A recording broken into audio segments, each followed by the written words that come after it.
இன்று கரூர்ல ஒரு தமிழக வெற்றி கழகத்தின் சார்பில் ஒரு கட்சி நிகழ்ச்சி நடந்தது.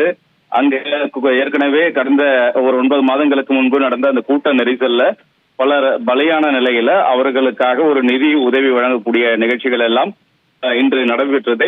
அந்த கூட்டத்துல முதலமைச்சர் பேசிய காட்சியை ஒரு அரசு பள்ளியில நேரலையில ஒளிபரப்பிய விவகாரம் மிகப்பெரிய ஒரு சர்ச்சையை ஏற்படுத்தியது. இந்த நிலையில அது குறித்து பள்ளிக்கல்வித்துறை விசாரணை நடத்திய நிலையில தற்போது அந்த பள்ளியுடைய தலைமை ஆசிரியர் சஸ்பெண்ட் செய்யப்பட்டிருப்பதாக பள்ளிக்கல்வி அமைச்சர் திரு ராஜ்மோகன் அறிவிப்பு வெளியிட்டிருக்கிறார்.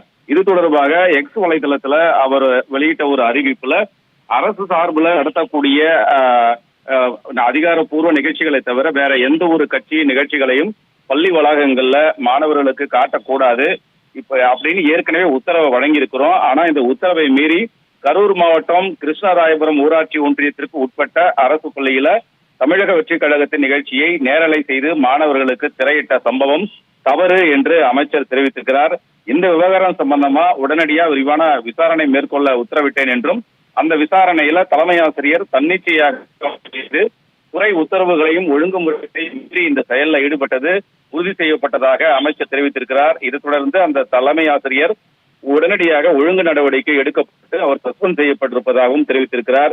மேலும் இதே போன்ற ஒரு காணொலி குறித்தும் விசாரணை நடைபெற்று வருவதாக அமைச்சர் தெரிவித்திருக்கிறார். கல்வி நிலையங்கள்ல அரசியலுக்கு இடமில்லை என்ற முதல்வருடைய ஆணையை நாங்கள் தொடர்ந்து உறுதியாக கடைபிடிப்போம்.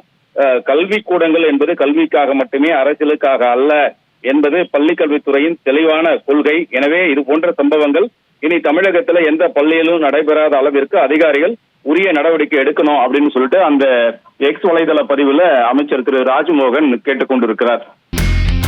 இனி செல்லும் இடமெல்லாம் செய்தி. தந்தி டிவியின் வாட்ஸ்அப் சேனலை ஃபாலோ பண்ணினா செல்ல இருக்கும் இடமெல்லாம் செய்தி. இதோ QR கோட் இப்பவே ஸ்கேன் பண்ணுங்க, ஃபாலோ பண்ணுங்க.